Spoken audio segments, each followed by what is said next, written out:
Hey everybody, how's it going? It is Max and Trev with BuzzTox here, and we're doing something new. We're doing a teaser breakdown where we look at and analyze the upcoming teaser trailer for the next episode of Westworld. What's going on, Trev? Not too much. Man, I wish I would have watched this before we started talking about episode 7. I know, eh? Shit. But I think I've been pretty lucky. I think what I said pretty much aligns with this, which I'm pretty excited about. Some of the deep stuff I talk about is like almost proven in this teaser alone, to be honest with you. Nice. All right, so let's get into it. So it starts off with Bernard asking Ford why he made him kill her. And I think this whole conversation is taking place in the underground room.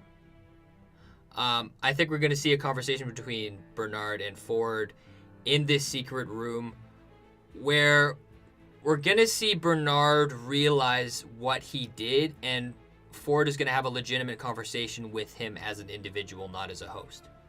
So you don't think he's going to reset him after this point? No. Oh, you know what? Yes, but I think we're going to see a raw conversation between him and Bernard. Yeah, I feel like he's owed that. That's what even Ford would think. Yeah, but based on Bernard's position, you can't completely wipe him, obviously, because he has relationships with all these individuals outside of the park, like Ashley, Elsie, all these people, and he's the head programmer. You can't just totally clean him up, right? Mm-hmm. And I think Ford treats Bernard differently, obviously, because it's his right-hand man. It's his lead programmer. And he possibly, most likely, is the recreation of Arnold. So I think he does treat Bernard with, even though he has control over him, he gives him a little bit more lenience, and I don't know, I think he treats him differently than the majority of the hosts. I think, yeah, well, like with respect, you mean? Yeah. Well, he gives him a position. It's almost like it's Ford's programming mind offloaded. You know what I mean? Like, so Ford doesn't have to waste his time programming. He can use Bernard as that. Yeah, but he also gives Bernard more, like, freedoms, I feel like. Even though he has full control, he allows Bernard to pursue things. Like, for example, I feel like when he went downstairs and figured out Sector 17 and figured out there were 5 unscheduled hosts, and he told Elsie about that, I think he did that by himself. Yeah, he figured that out on his own. Yeah, so he's allowed to do all these things by himself, and even when he arrived at the house in Sector 17, Ford was surprised he was there. Yeah, so he has almost no leash when it comes to certain things. Yeah, but so he I could think, always be pulled in. Yeah, like Bernard does Bernard, and he's always in improvisation mode in a sense. But Ford can always be like, hey, tell me what you did here, like whatever, and he reports to Ford in that sense. Or he could always just see it through whatever interface he has to see through these things. Yeah, so he's really controlled, but I think he's the most human. Anyways, as this conversation is happening, we see Ford drape a cloth over Teresa's dead body. Yeah. But what's really interesting is that Ashley and Miss Hill are there. Charlotte is there. Exactly. So that means that Ashley and Charlotte are now aware of Teresa's death, which is crazy. So I'm going to jump on the majority of people who will say, they are hosts. I don't think they are hosts. I think one of them could be. Okay, that's possible. Or you could say that Ford lied about the incident, which I think is also false. So now I'm going to give my opinion, which I gave in the analysis video, is this is one big giant conspiracy between Ford and between Delos, the organization. And I think what that conspiracy is pretty much Delos, the corporation, isn't interested in the park. They're interested in the intellectual property and the code. And I think that's because they want to pursue not creating life. They're in pursuit of immortality, the ability to transfer a conscious being into a host body, which means you can live forever. Yeah. And you can't test that legally because that involves human experimentation. And Ford also goes on to say that they've always managed to make things work between him and the board. And he says to Teresa earlier in the show that he's seen many of them over the years. And there's this ongoing thing of a blood sacrifice. And I think what that blood sacrifice is it's actually an agreement between Ford and the organization. in order to test being able to transfer a human into a host body. And Teresa was just another victim that was a part of this blood sacrifice. And I think Charlotte and Ford set Teresa up to have her killed, and then they're going to experiment on her and transferring her into a host body. And I feel like that's the regular. Ford always gets a new manager to kill and try and recreate and test. Yeah, to experiment on, to see whether he can make the transition. Exactly. And what that agreement allows Ford to do is happily be god of his park without any interference, and be the head of, and actually be in control of all the information and of his park if he does this. For sure. Now, here's the thing. Ashley being in the room could mean that he was the one that grabbed Elsie now. Does it? Because he's in on it with Ford, possibly in this scene. He knows what has to happen in the park, whether he's nefarious or whether he's just a obedient possible host or an obedient security of the park and security of Ford. He could still be the one that grabbed Elsie. You're really holding on to that, eh? Yeah. Well, he's just like Secret Service. Secret Service people would know by proximity the threats that we're facing America, because they're right next to the president. You know what I mean? Like they would by proximity, by being next to the president, know what the fuck is going on before anyone else would know. So he has inner details of what is going on. If he's Ford's personal guard, if he's the park's personal guard, he's seen and done things to protect the park's interests in Ford's commands, maybe. And again, this is such a small snippet, we don't know. It could be Ford, like you said, oh my god, I found Teresa, she fell down the stairs. You know what I mean? And then this is like, okay, this is a major security concern, because where was she found, and he has to be there out of protocol. Yeah, and as, Ford is talking to Bernard, Ford says that the death of someone is a small price to pay for the dominion he requires. Exactly. And I think that further leads into what, we were saying. He requires control. And absolute control over this technology. 100% control over this technology. And I think really it's because of safety, He wants to protect all of these people from this technology. And he doesn't want other people to get their hands on it. Yeah. And this just leads in, someone has to die for him to maintain control. And that leads to him having a agreement with the organization for this blood sacrifice. And, people who say that it's really far-fetched, I wouldn't say so. Because our world, have you checked? It's really fucked up. Like there are some crazy conspiracies that are actually true, that have been proven true in today's society. A lot of crazy stuff happens that the public actually doesn't know about. So this kind of stuff wouldn't really surprise me. Think of the ramifications if this technology actually existed.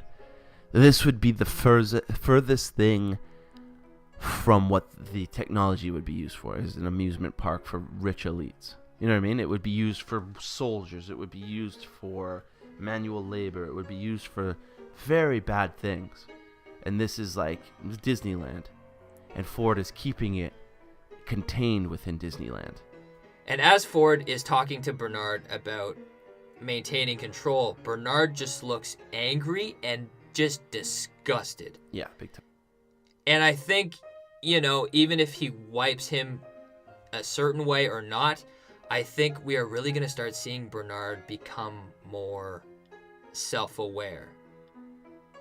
Yeah. And he's going to start to appeal more to the host, which he already has. Well, big time. Like episode 1, when we see Abernathy, he feels like empathy. And he's mentioned it, like, I feel like I understand the host more. So he's starting to feel empathetic towards the host. He, like, whispers to him, yeah. So he has shown empathy towards the host, and I think he's going to start taking more of a Maeve role, possibly. Yeah, but he's sort of an outsider of this place, even though he's an insider now that we've learned. Like, oh, man, such a big reveal. So crazy. Yeah, and, him looking disgusted, because he did care for Teresa, and it's that human emotion that we always talk about. That human emotion is something that can push him over the edge to break his core code. But then moving on from that, we see Maeve, and Maeve promises to get out. And what I think she's actually going to cause a problem in the labs, like in the actual operations of Westworld itself, and by the end of the series. Well, and she's asking for even more upgrades, we see. Yeah, and I think she will definitely, I think she will kill someone in the park. I think someone's going to be onto her, and I think she's going to have to kill somebody, and that's going to be the next step. We've had host kill host because of Arnold, and now I think we're going to have a host kill a guest, and that's going to be the next step.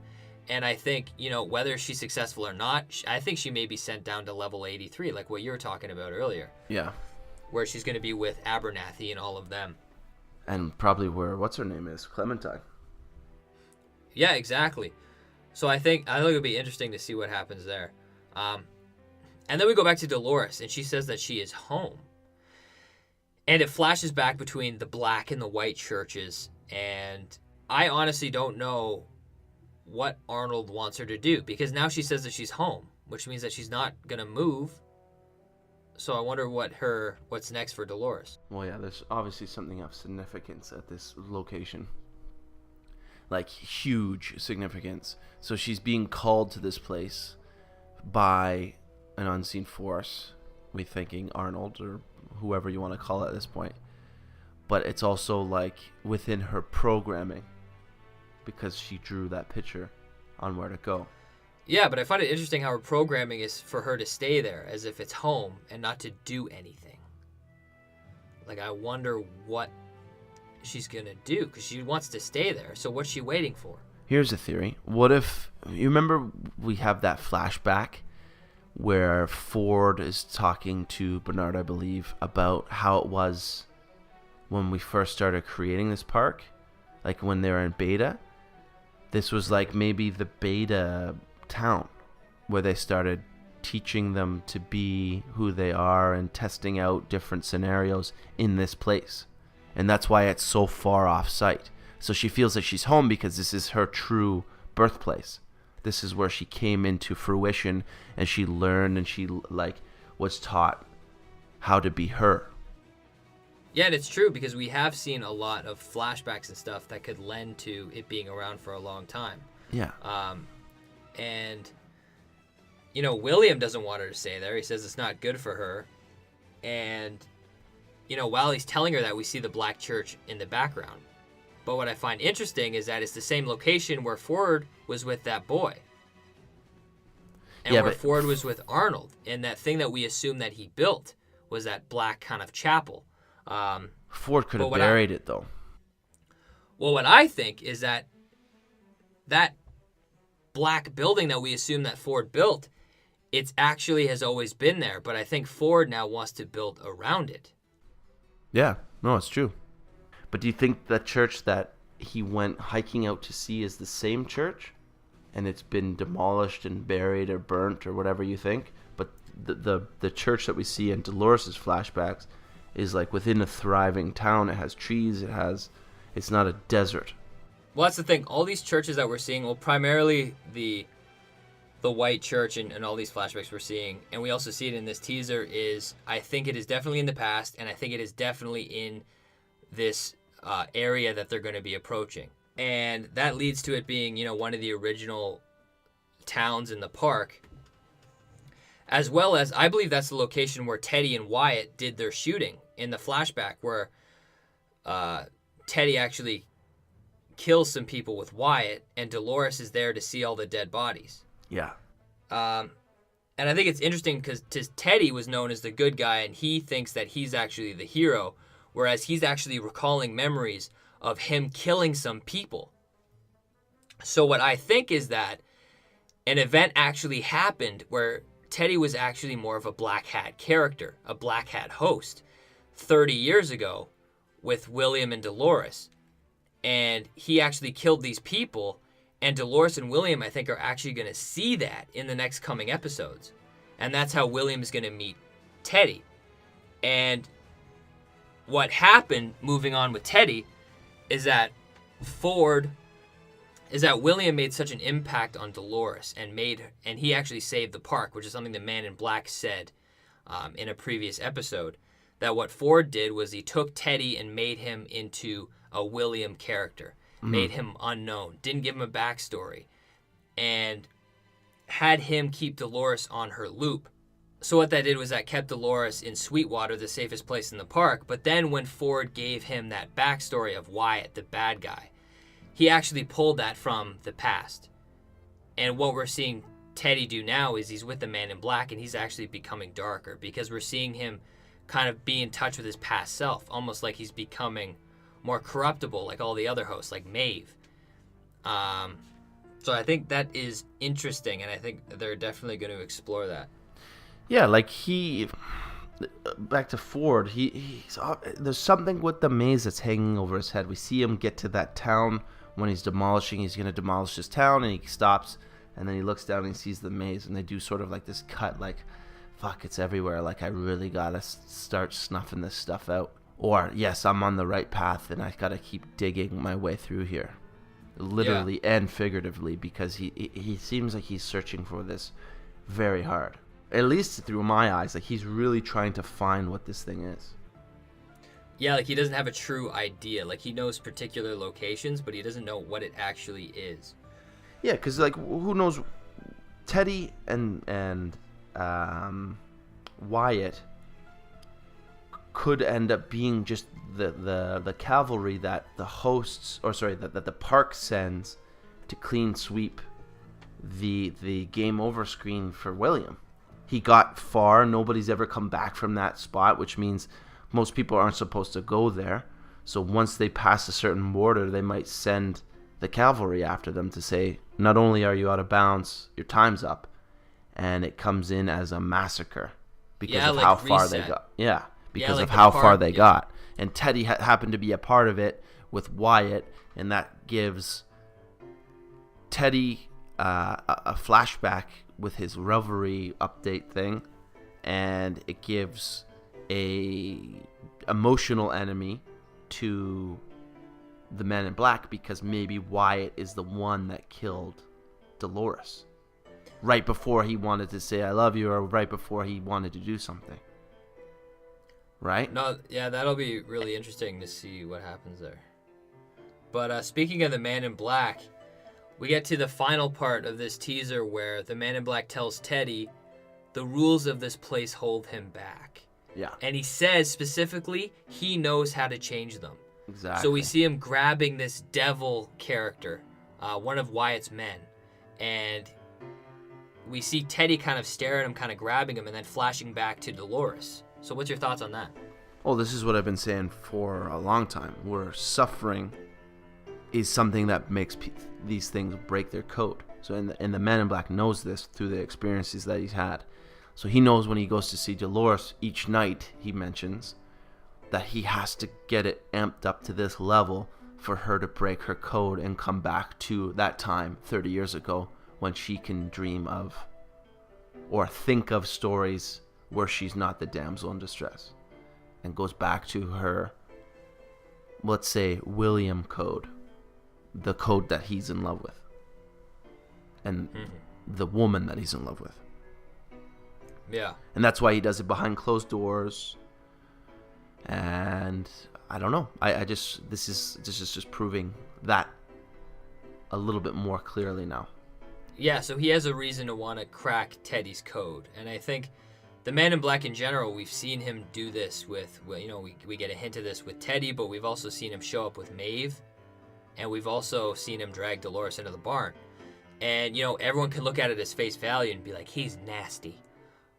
But really, look at what he did for Maeve. He did something so terrible. He walked in with a knife, and that's the last thing Maeve remembers with her and her daughter. But think about that. Now Maeve works in a brothel, but yet she remembers that moment of her with her daughter and that past life she had. Because of the Man in Black, in a sense. Because he made her suffer so bad that she ended up holding on to that.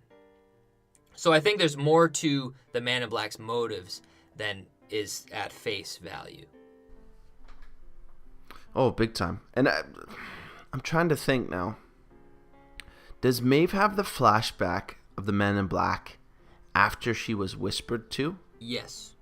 Is it possible that something that was passed on to her from Dolores carried through? And it's almost like a symbolism.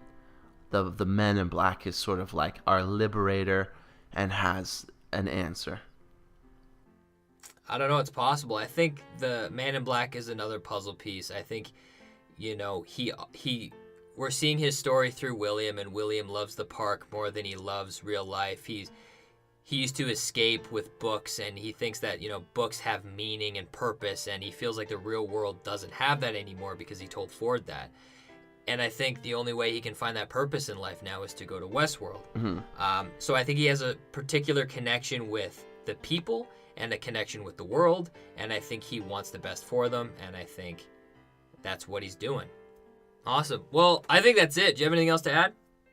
No, I can't wait for this episode. Oh my God. Well, thank you so much, everybody, for listening. Let's hope we get some things right for episode 8, but we'll see what happens. You can see us next with our reaction and review for episode 8, so get excited for that. See you guys later. See ya.